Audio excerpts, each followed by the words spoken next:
Small business war stories. Small businesses are the soul of America. And this is where they tell their stories.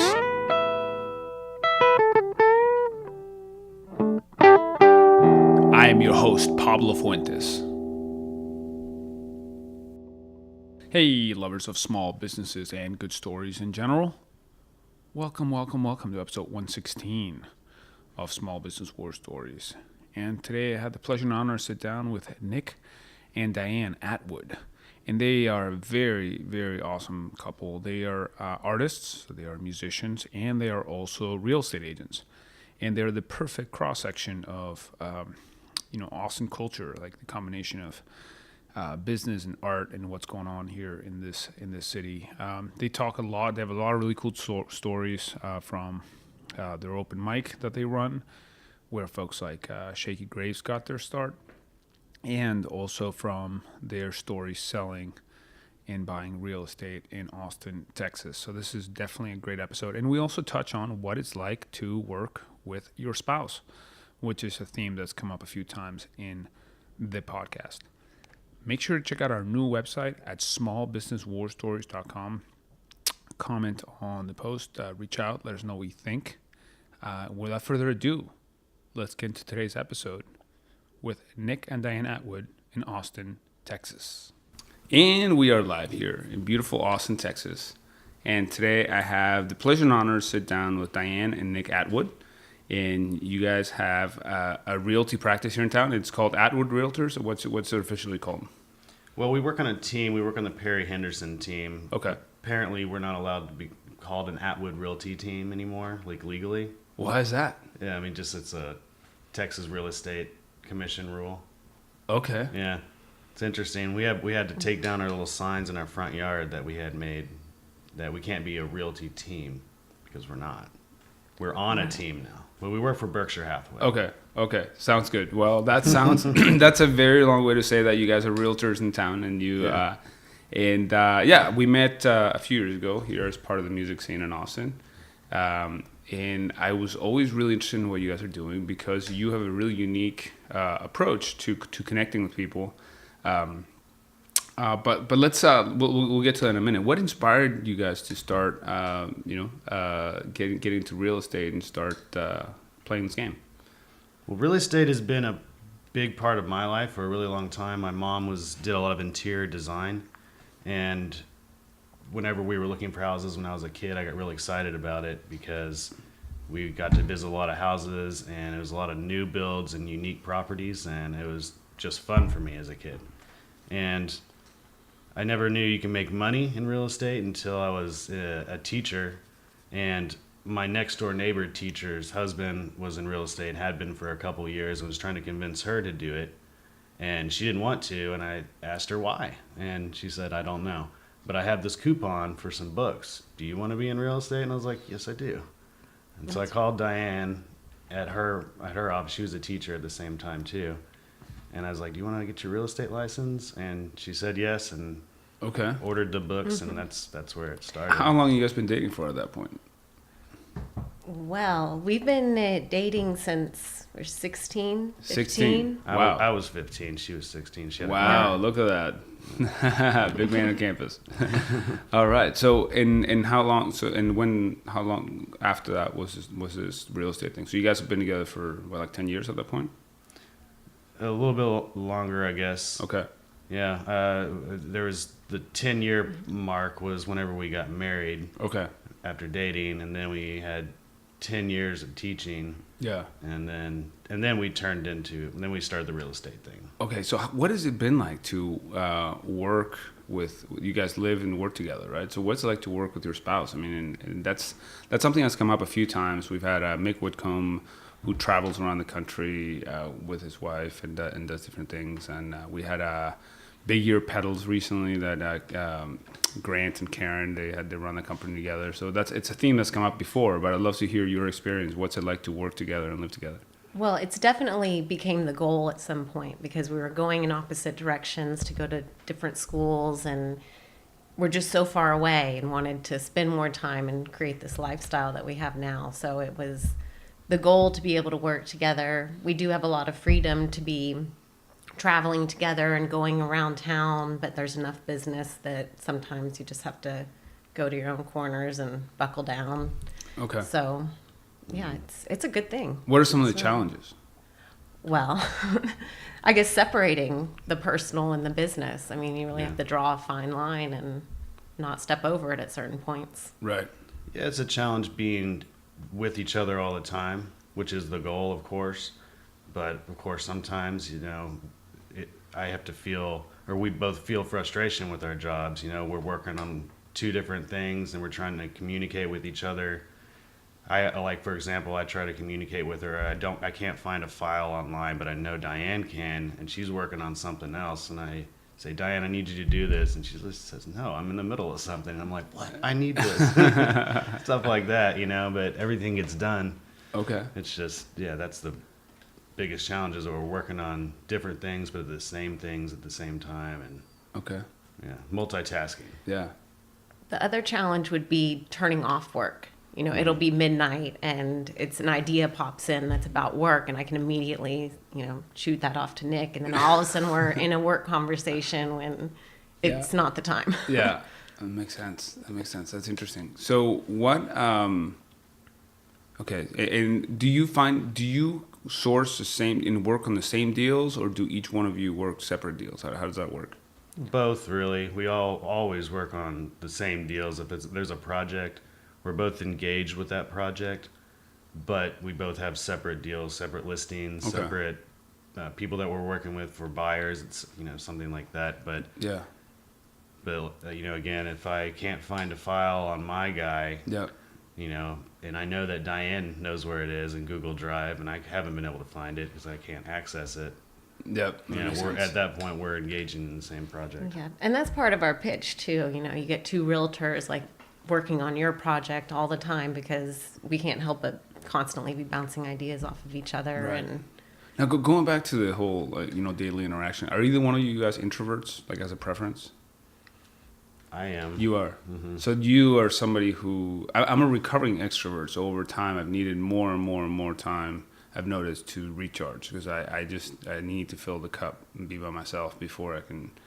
How is that? Because at times you just need that time, right? And it's not personal, and it's something that extroverts sometimes have a hard time understanding. So how does that work? For me, I do need to step away very often. I'm easily distracted, and I do feel a bit of anxiety. I mean, even with that open mic, I need to step into the back of the yard, just to get away from what I'm doing that's not as natural to me. I mean, that was not something that I would have ever chosen or pursued. So sometimes to manage that, I have to walk away. And even just sitting at a computer and interacting with somebody, I will walk away to dozens of emails a day just in the middle of it because I need a break. Okay. And it's just the simple communication is my introvert, I guess, coming out. Yeah. And It's good to acknowledge that, right? And good to honor that too. So you brought up the open mic. So let's talk about that. That's how we met. Mm-hmm. It's a storied open mic. How long has it been going for? About 15 years now. 15 years at the Irie Bean Coffee in South Lamar. Mm-hmm. And you've had all kinds of characters. I remember you hearing Shaky Graves used to play there, right? He was there the first week that I started that. It was called Campfire Songs at the time. And he was there he played almost every week for about 2 years. And then that musical part of his career started taking off, and he spent less and less time there. But yeah, tons of great musicians. Right, because he grew up there. He grew up not too far, right there on Dolphin Cove. I actually happen to know because I randomly, when I moved to Austin, almost short-term rented a house from his dad and his dad's wife. It's just totally random. So yeah, so he's super close there.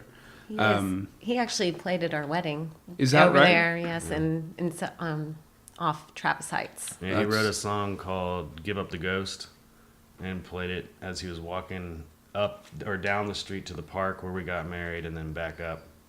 And it was a very small wedding, just our family, but he was the only guest there. That's pretty awesome. That's pretty awesome. Any other folks that we would know that have been through there? Kalu James, Okay. Kalu James and the Electric Joint. Yeah. They're great playing around town. Mandy Roden, who's community leader, has inspired a lot of girls to play music. And she played a lot, and she brought a lot of these girls with her, you know, young girls that just picked up a guitar, and she runs an awesome institution.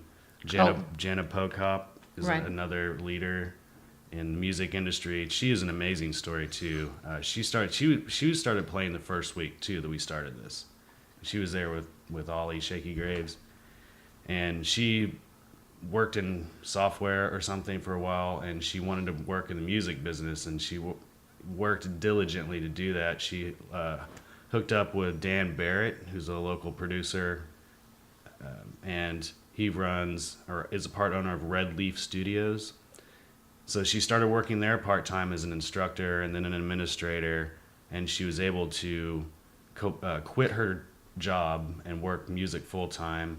And now she books tours for Susan Gibson. Is that her name? Mm-hmm. She wrote the Dixie Chicks song. Okay. Wide open spaces. Yeah. Oh, wow. So they tour together, and also for the Bugle Boy in LaGrange. And so she books for them. She teaches classes. She has a video All right. vlog, which is cool. Awesome. I remember the day that she quit her real job to work full-time music. That was a nice celebration. It certainly was, and she worked so hard to do it. So you've seen a lot of people kind of come through there, and I mean, I've certainly started to play a lot more, even in the few years that I've been going there. It was one of the early stages that I stepped on, and I was, initially when you step into that stage, it's very nerve-wracking, and you kind of slowly start getting your feet under you, and it's an amazing venue to do that. You know, these open mics is a really supportive community, right? It is, and it's all acts welcome too. We get lots of music acts that come through, but everyone's welcome. I think I agree. Yeah, everyone's welcome, and really, I like what you said about the community, because that's really the reason why I do this now. Even though the owner asked me to do this a long time ago, and I didn't really want to, but I did it because I had known him since I was 14, and he asked me to, and I said, why not? But it's become more of a community-centered thing where I've seen so many of these musicians get to know each other, and they all know each other when they come to the Irie Bean, and then they end up moving off to other things, bigger and better things, and they take their community with them, and they support each other, they attend each other's gigs, and you see that a lot with musicians that are popular. You never realize that they were all like started in the same group. We were watching a video yesterday. It's interesting. It's music, but it's the Goody Mob. Okay. It's a rap group, and they're an old rap group, but they all moved off into different bands, that are very popular in their own right. Like, for example, there was CeeLo, then there's Andre 5000, and Big Boy started Outkast, and then the rest of the Goody Mob, and they went on to make Wu-Tang. And so like this little small group of people that were working together ended up doing amazing things on their own. Okay. And it's the same with like Kalu and Ollie and Jana. I mean, these are people that all had hung out in one place for a long time, and eventually they went out and did their own thing. So I think it's important as an artist to have a community. Yep. Because it's almost impossible to do it on your own.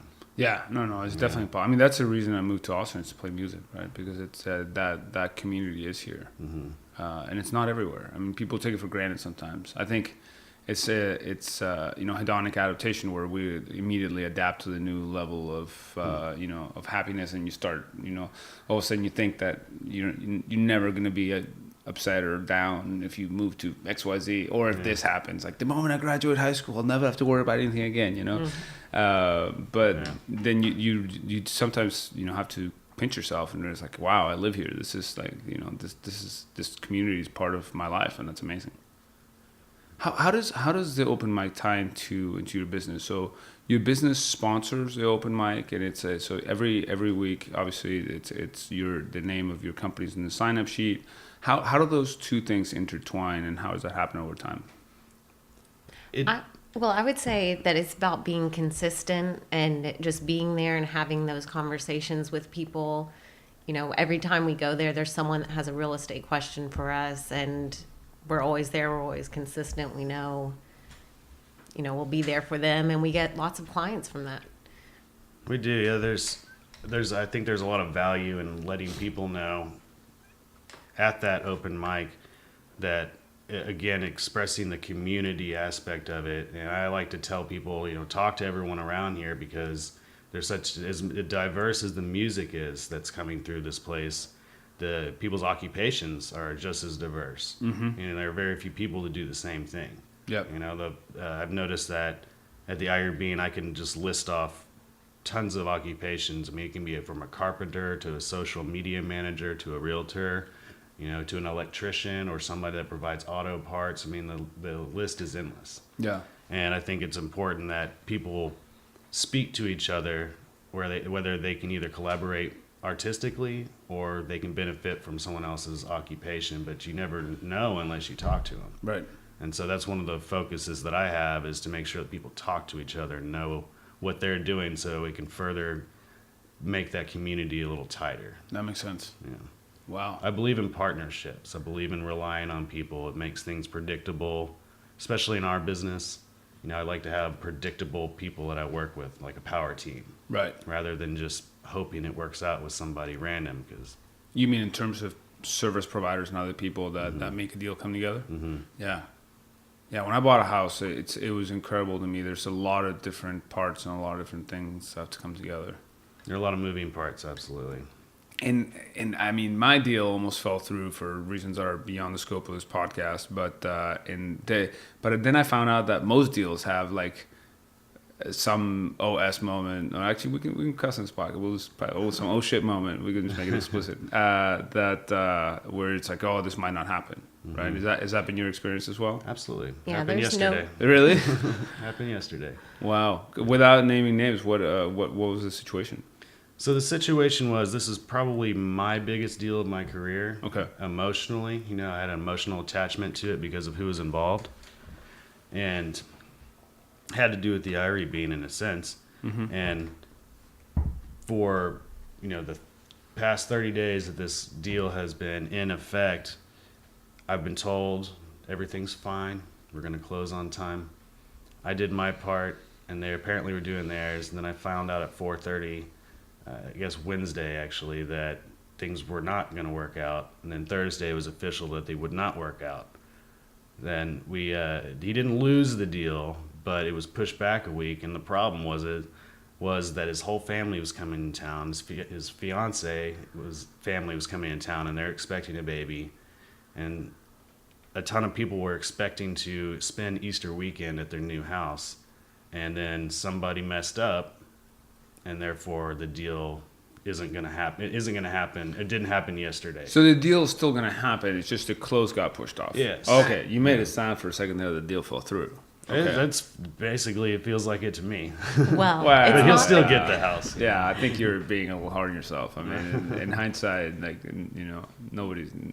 I mean, I realize that now it's like stressful and upsetting. But a year from now, they're going to be in their house and they're going to be like, we got the house, right? Yes. Exactly. I mean, if it were any other customer or Yeah. client, I would be like, this happens. Yeah. But it was just like the situation with, his family coming in town and him having to explain that. And You were just emotionally invested in it. yes. I get that. Well, I mean, that's I guess both an asset and a liability as a realtor, right? It's an asset that you care so much about the deal, and in some ways it's a liability because it's it's having a big impact and it kind of like weighs you down when it's like in the grand scheme of things. Sometimes we just have to step back. yeah, the bottom line is no two deals have ever been the same. Is that right? Okay. Yeah. And you guys have done a lot of these, so you would know. Awesome. There's Yeah, always and you've been a listener of the podcast for a long time. And I know at least Diane is. I don't know about Nick. I know you brought up a couple episodes in the past. But it's been really interesting to see and get stories from people over time and see how people bring in community. And I always try to bring in people to the show that do that. Now let's talk about the Austin market for a minute, because the Austin market is really interesting. It keeps showing up in like top lists, and it has for a long time, like top lists of growth. There's a lot of I guess I don't want to say contradictions, but like there's it's some good and some bad, right? So you have the market growing and a lot of demand, a lot of people moving to town. I hear figures anywhere from 100 to 300 people a day. I don't know which one to believe, but it's more than one. 152. 152. Right in the middle. All right, there you go. So 152. I got some people to talk to about this.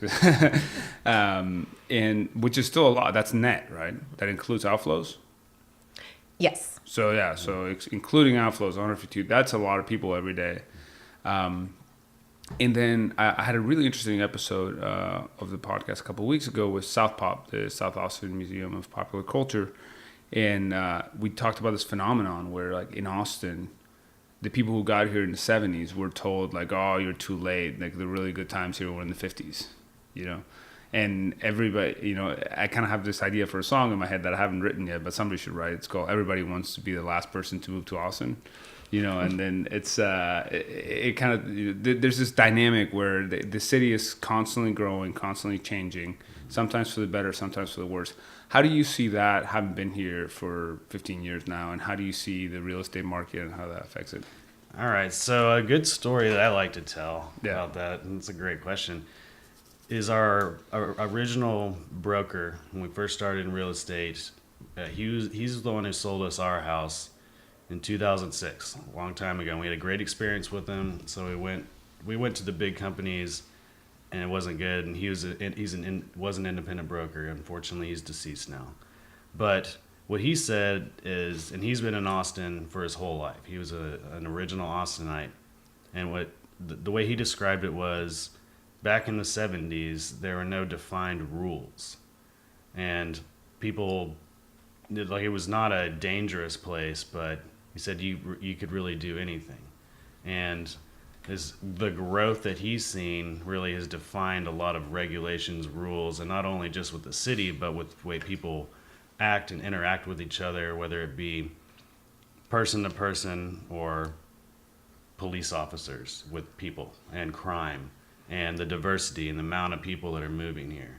So what I took from that was there are no definable rules because they didn't need to be.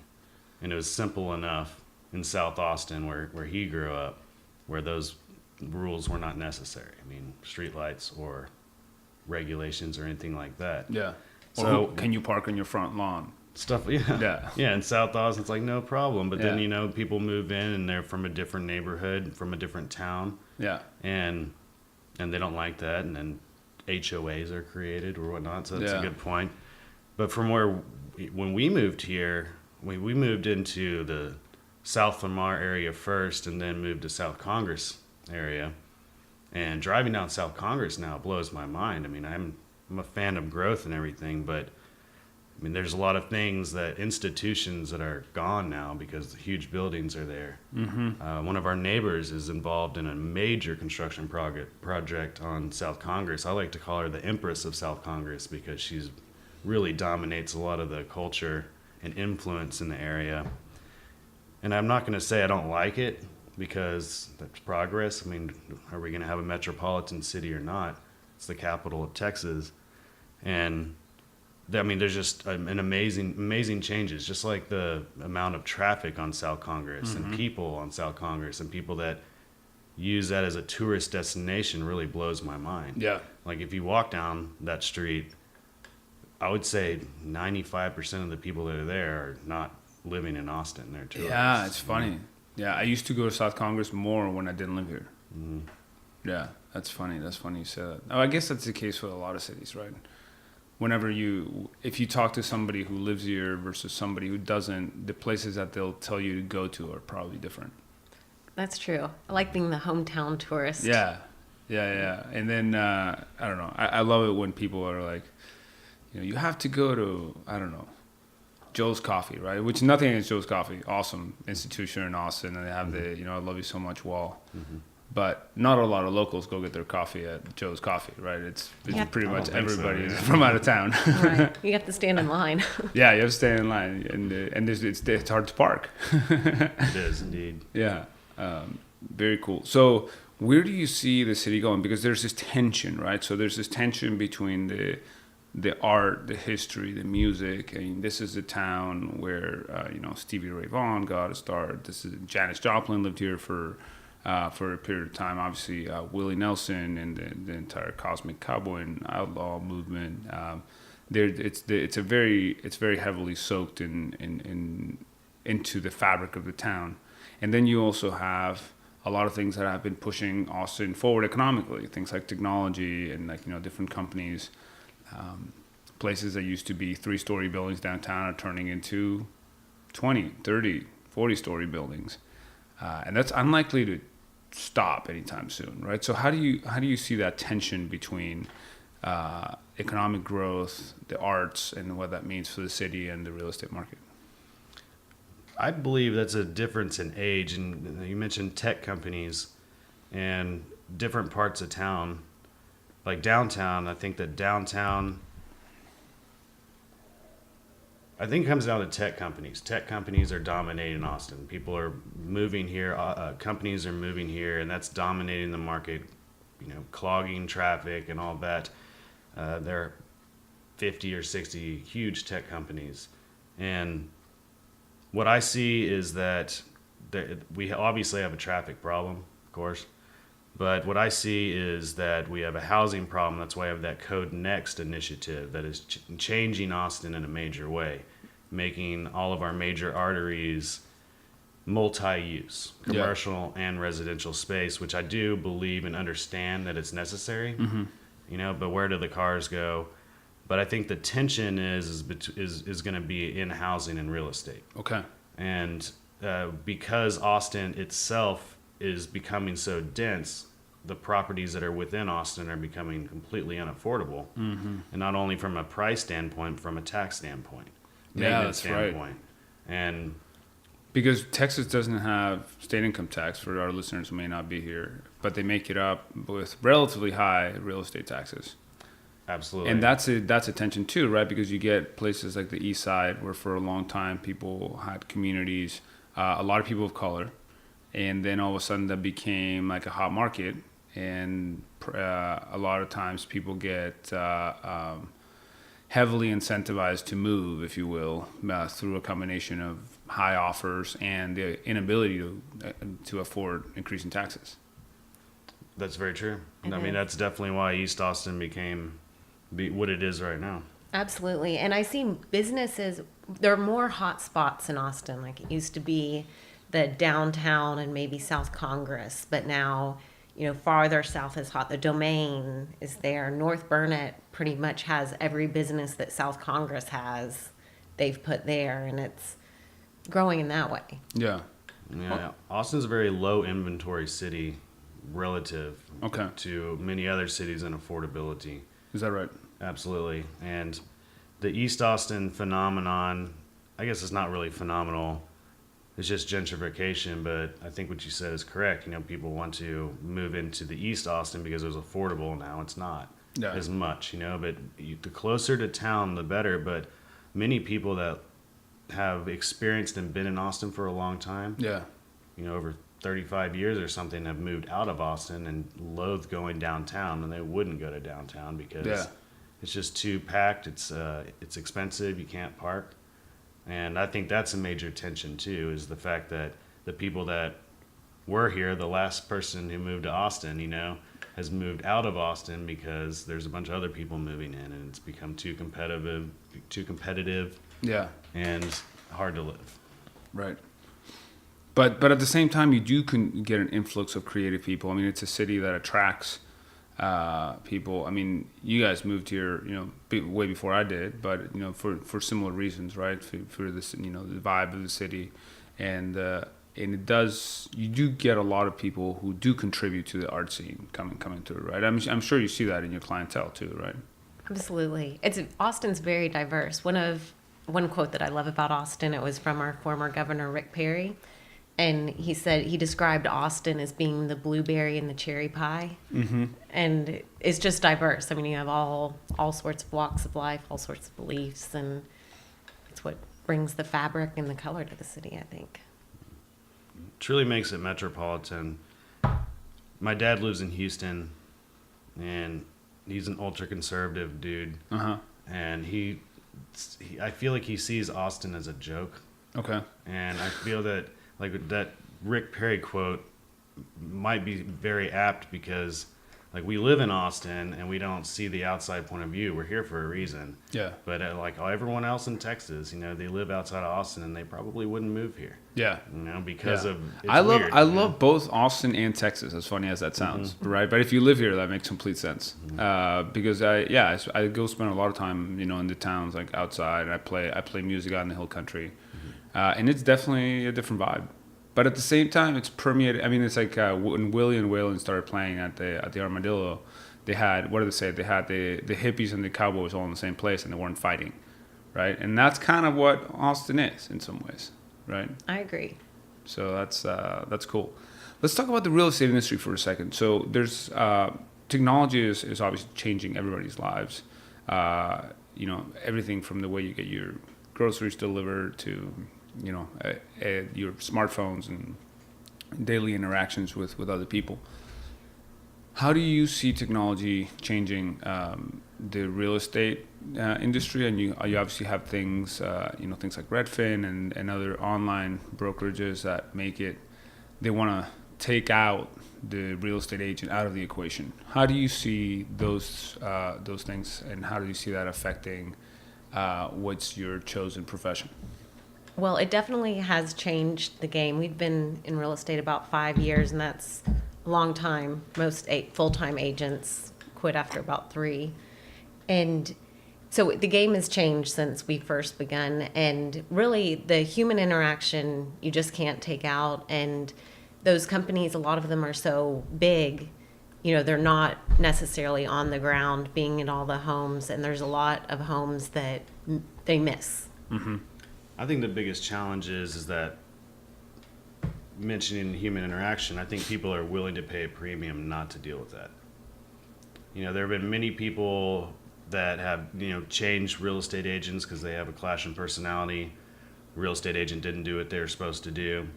And I think that younger people that are engaging in real estate now are expecting perfection and less of that human interaction. So they want to use an app, pick what they want, and expect everything to work out. And I think that taking out that human element gives some of these younger buyers or people that are leasing a little bit of comfort that they're using an app that they're used to, because that's part of it's a generational thing. That's a cultural thing that's very prominent in our culture now.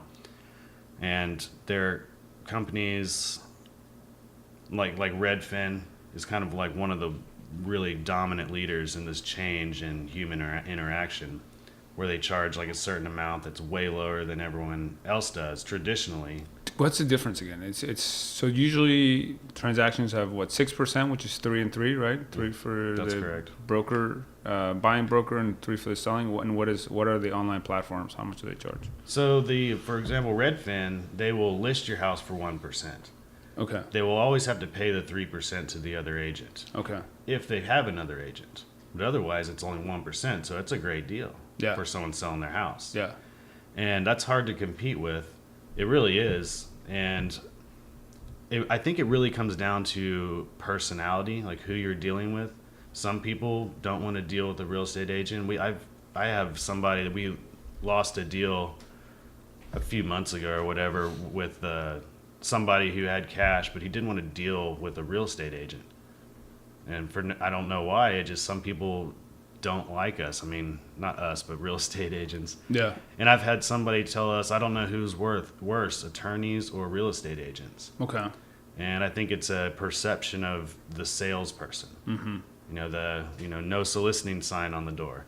No one wants to be sold. People want to make their own decision, and those apps allow people to make their own decision rather than be sold. Right. And some people want to be sold. Some people need to be sold. But it's not just about the selling, too. There's also like the managing the entire process, right? There's a lot of moving parts, a lot of moving, things that have to do with, inspections, things that have to do with, well, if it's a cash offer, it's a little different, but coordinating financing, offers and back and forth and negotiating finer points of a real estate agreement. So unless you have a significant amount of experience doing that, there's a lot of need for that service, right? Right. There's a lot of information and history Yeah. that goes behind it, and providing the services and the good people. Yeah. Right. And I want to add that 6% is always negotiable. It is, of It's the course. 3%. There's a sure. I think that people don't understand. Most people don't understand what realtors do. Mm-hmm. They see it as a sale. They buy the house, and that's it. Yeah. But like Diane said, there's so many, and you said so many moving parts, and having a personal relationship with somebody that you can trust and rely on to do those things, to make sure that they're done and communicate with you about them, and give you a little bit of comfort that things are moving forward. Your home warranty has been ordered, the appraisal's done, all that stuff like that is basically lost with people that want to be engaged in the transaction. Whereas if you click on something and just hope it works, it's kind of rolling the dice, because you're relying on people that you don't have a personal relationship with, and they don't have any real emotional engagement with it, where they know that if they mess up, that they're letting that person down. Mm-hmm. Whereas if it's somebody that's in a corporate office somewhere that's just on the computer doing it, does not care. Like if there's something that needed to be done at 5:00, but they wanted to leave 5 minutes early, and they're like, I'll do it tomorrow. The whole transaction would fall apart because they wanted to leave early. But if they had some emotional communication or relationship with the client, the client or customer, then they probably would have stayed that extra 5 minutes and taken care of the problem. Or whatever it is. That's a good point. So, now, is there some sort of, looking at the other side of the coin, are there ways in which technology is making your job easier or better, or like making you more effective? I would say so. I mean, this wasn't in our times, but the MLS used to be a book that people would have to go to the office and flip through. And now it's the multiple listing system, right? Correct. Which is where all it can, just in 10 seconds, what's the MLS? It is. It's a multiple listing service, and it's where all the homes that are on the market are, so that everyone in Texas has the opportunity to see them and know the basic information. And now it's an app on the phone where you can be what's on the MLS that's near me right now when you're out in the field. Yeah. It's very helpful. And I when I hear a business war story from these other agents that have been in the business for a long time and use that book, they literally had to drive around town, explore these houses, gain access, get appointments, and the real estate transaction time was exceptionally longer. And the technology has allowed people to either buy homes online. I mean, Amazon is even threatening the real estate market to do exactly that, buy homes online. I mean, there's Open Door where they'll offer you quotes online to buy your house. Wow. You don't have to talk to anybody. They say, all right, we'll run this through an algorithm and we'll offer you this. Do you accept or not? And then after that, it's taken care of. It's always, you're never going to get a good deal from my experience. I've done a little bit of experimentation with it, but just the fact that that's possible. When people, there's many reasons why people sell their house. It could be a death, divorce. What's the other D? Disaster. And so when people when they want to just get rid of a house, they may not care about that extra percent. They just need to get rid of it, especially in divorce situations or death situations. And so that makes those type of technologies very appealing, I would imagine. We're engaging emotionally with somebody, a professional that can help you maximize your profit, is not as important. Those apps are perfect. But on the flip side of that, so I found you were talking about how Austin's a very tight supply market, and I had identified a couple of neighborhoods, and this was one of them for reasons, again, beyond the scope of this podcast, that I thought was where I wanted to be. And I found this house by basically getting ahead of the wave and driving, and I got it pre-market, like pre-listing. I put in an offer the 2 days before the open house. That is great, and that's something that I love about. That's one of my favorite parts of the job, is exploring the neighborhoods. we've been in so many houses and so many homes, just driving by. It's neat to see places where you've been. But Nick, that's one of his big talents, is noticing like, oh, that house needs to be power washed. Okay, we can leave them a letter. We know that someone's looking in the area. We'll write up contracts and deliver them to people, that look like that we have a buyer, and everyone gets those letters in the mail. But, it's different when you're delivering a real contract. Yeah. Like, we're not joking around. We have a buyer. Your To house help is in identify, distress. help identify a property that you think is a good deal for somebody. Sure, just a simple knack of realizing, just a feeling, I think, that I can tell that this house is about to go on the market.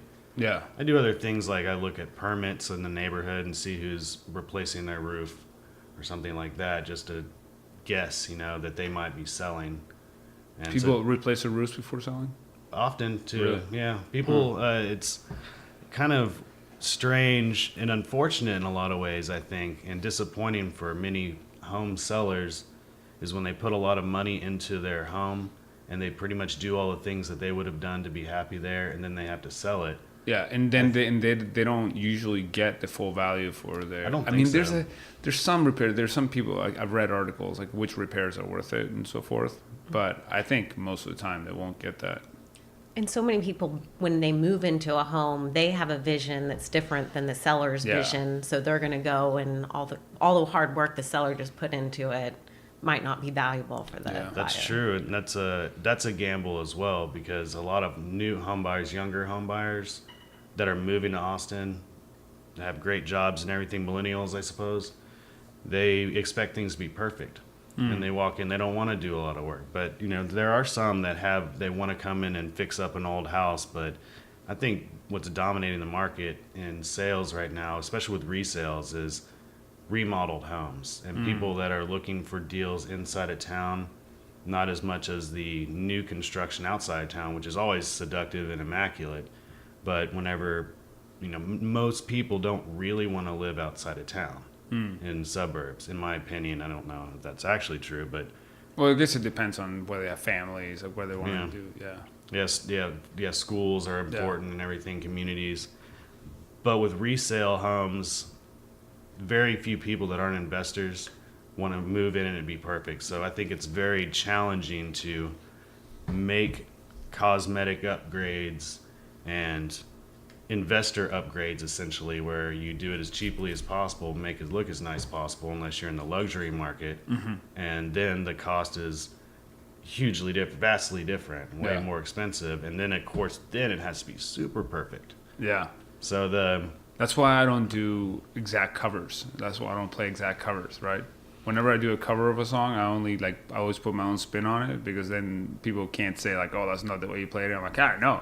that's the way I played it. Yeah, exactly. That makes sense. Can you think, other than the story you told me earlier about the deal being delayed, can you think of a time when things went really, really wrong, like bad, and what did you do about it? Well, I think that... Well, we haven't had anything, knock on wood, go terribly, terribly wrong. I mean, I imagine that being lawyers like a burst involved pipe the day or before something. close or something. Yeah. I have a kind of a story like that, and of course, all these stories I learn lessons from. But this is a story where I thought I did everything right, and I pretty sure I did. Of course, we worked together on this, but there's a gentleman moving from out of town, and he came into town just for the weekend. I rented a car. I like my car, but not everyone does. So I rented a nice car, and we drove around to several properties, and he chose once. We put it under contract, and the negotiation process was quite lengthy, but eventually we got everything worked out. I rented and furnished an apartment for him, had everything set up for him while he was, transitioning and the deal was closing. So he moved in, and there were a couple of things that hadn't been finished. And it was a guy that I had hired to come in and do some carpentry work. And then he had hired someone else to finish his job, and then that guy didn't do it. And it took forever for that to be done whenever I'd had a successful experience with this contractor before. And it took, 2 or 3 months or something for this to be done, for the guy to come in and finish it. Mm-hmm. And there was an issue with the pool, which had been inspected, but they didn't find a leak in the pool. And later I suspected, just based on the events that I had observed during the period that we were in a contract, was that the realtor knew there was a problem with the pool and tried to hide it from me. Oh. And didn't say anything about it because it was a very expensive fix. And so after he moved in and noticed there was an issue with the pool level, he had somebody come in and say, what's the deal with my pool? It keeps draining. And apparently there was an enormous crack in the foundation of the pool that was constantly leaking into the ground. And so he was furious with me. And I thought I did everything right. I just didn't. The inspector, That's I part of didn't hire the right inspector, and it's it was the inspector's issue? The pool was inspected. The pool was inspected, but there was still an issue with it that nobody knew about except for possibly that other realtor who sold the place. And she may not have known what the thing was, but right. There was obviously an issue, and that was that. I felt like that is as good of a deal as that was monetarily. It was kind of a disaster because I did everything right, but the guy still wasn't pleased. And right. I was at a company party, and another realtor came up, and this is what she said. She knew the guy because they were in a club together, Mm-hmm. and not like a dance club, but like some club, social club. And she's like, "Oh, you're the one," and that's the way she said what she said to me, and I was like, I didn't realize how bad that deal ended up for that guy. Wow. How displeased after we did everything right. Yeah. And we are on good terms with him. Oh yeah, I mean, yeah, it's fine now. It's just like whenever. So did the pool get fixed? Yeah, it did, but it was an expensive fix. Yeah. And he had to eat that. But the fact that he expressed that I don't know, anger or frustration with someone in his club who was a realtor that knows me. Yeah. That's bothers me a lot. Yeah, of course. Because I really thought I was going above and beyond for this guy. Yeah. And it was a referral from a friend too, so that makes it even worse. But we are in good terms, but it should have been perfect. It should have been absolutely perfect. Yeah, well, because everything worked. That's a song right there. It should have been perfect, and the more you live, the more you realize that things aren't. So, Yeah, you got to write that song. What's the name of your band again? You guys have a band together. we do the Tonk Honkers. The Tonk Honkers. Yes. And you guys practice every week, but you haven't been playing as much. So we gotta change that. Once you gotta put a gig out there for people to come listen to you. I agree, and it's always so much fun to do it. Yeah. And we need to reconnect with a couple of people that have gotten us gigs, but Diane can do that. It's just a matter of a phone call, but we really need to get some merit-based gigs. Because we tried to record, and we've recorded at home, the whole band. Mm-hmm. And since none of us have the recording prowess to make it sound professional, I'm not happy with it. Yeah. So it's not something that I want to hand out to people and be like, hey, listen to this. Yeah, recording's tough. Yeah, even I did record at a studio on to tape my EP, and I still feel like looking back, and I came out a year and a half ago, that I could do so much better. But apparently, and the more artists that I talk to, it's kind of everybody feels that way. Yeah, it'll never be good enough for an artist. Yeah. Yeah, I was about to say perfection does not exist. Yeah. Yeah. What is the number one piece of advice you would give to somebody who's looking to start their small business? So somebody who's out there looking to set out on their own. What's the number one thing that's stuck with you over the years? I think positivity. If you make a choice, you decide in yourself, that you're going to stick with that choice and you're going to go for it. You take action on it, Mm-hmm.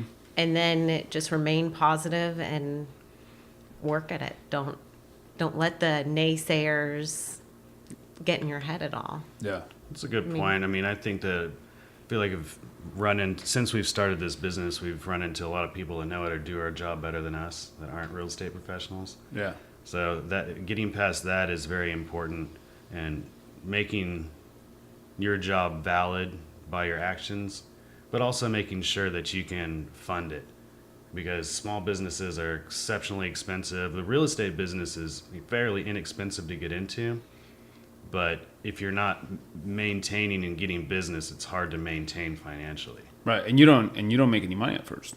No, absolutely not. It's commission based only. Unless you go work for Redfin, they'll pay you a salary and give you benefits. Is that right? Yeah, I think they pay like 40 grand. Okay. And then they give you benefits. So that's a great option. That's another thing that Redfin's threatening our company with. But Yeah.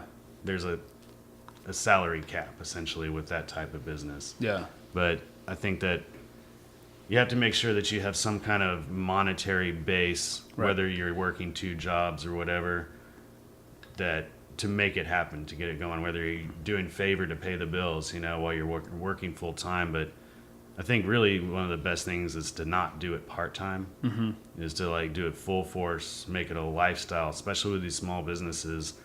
One thing I like about the real estate is that when I wake up in the morning, I'm doing real estate, and at midnight I'm doing real estate. So if I have 8 hours of work today, I have 24 hours to do it, and so I end up working more.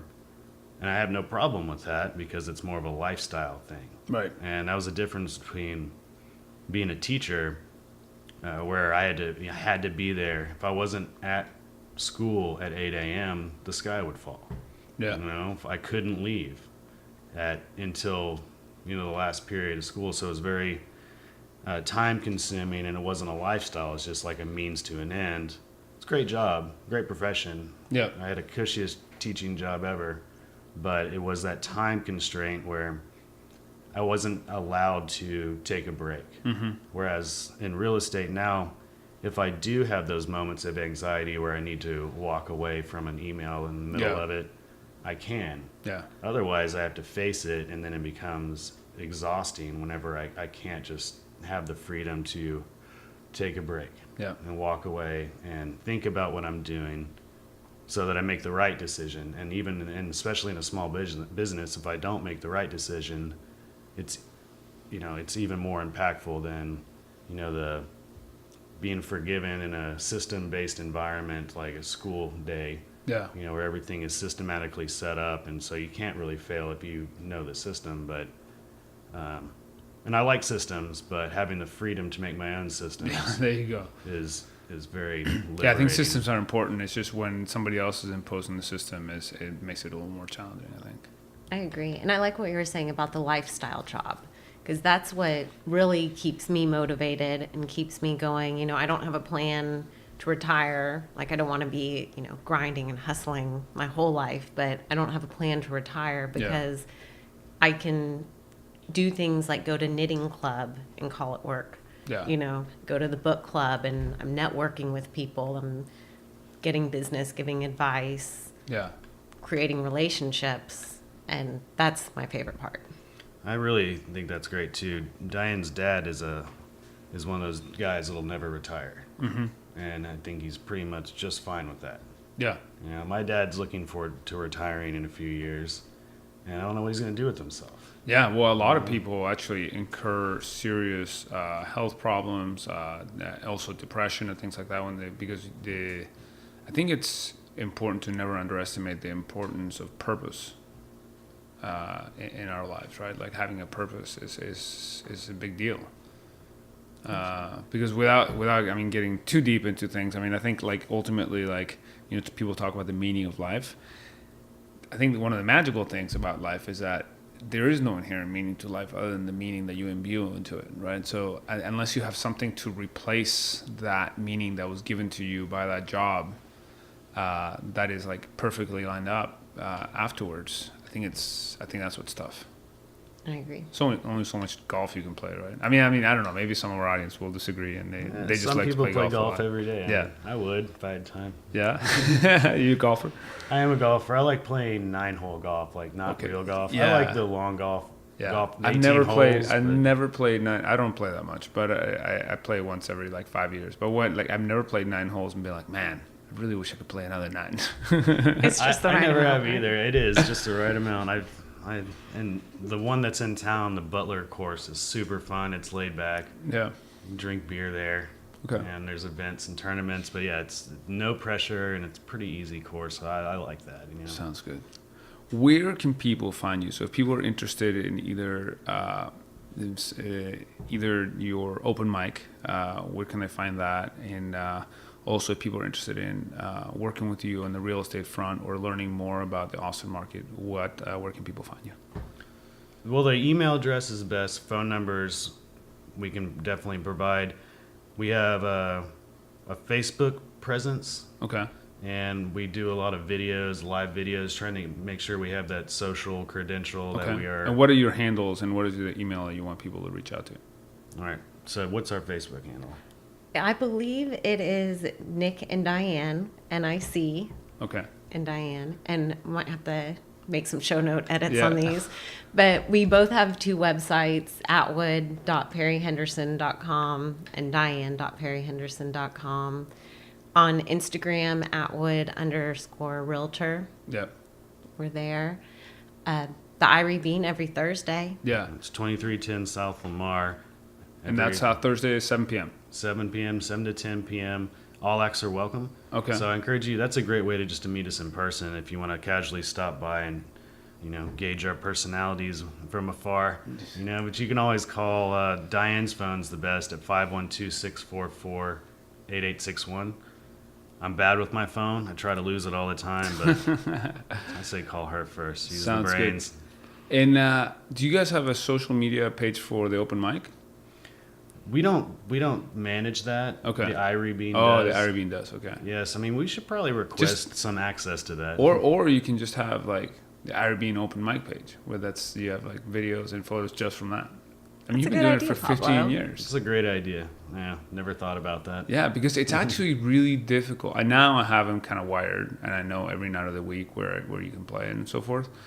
But it's hard to find exactly like what's going on when, and like is it canceled today because of rain? Like what's going on? Like So I don't know. That is, yeah. I guess that's really good because we can set the standards on that cancellations. If it's below 45, we won't do it. We won't show up. If it's raining, we're not going to show up. But you'll show up at 48. That's impressive. Yes. All right. 46, fine. All right. But yeah, if it's below 70 or 80 degrees, I become a big baby. Anyways, but not everyone's like that than me. Awesome. Well, Diane, Nic, thank you so much for sharing your story today at Small Business War Stories. I wish you continued success, and I'll definitely be seeing you on a Thursday soon. Thank Very you, good. Pablo. All right, very Take much. care. Thank you. Thank you.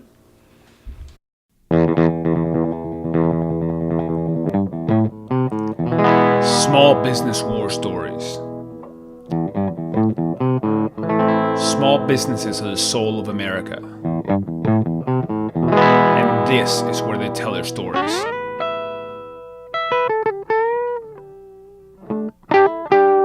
I am your host, Pablo Fuentes.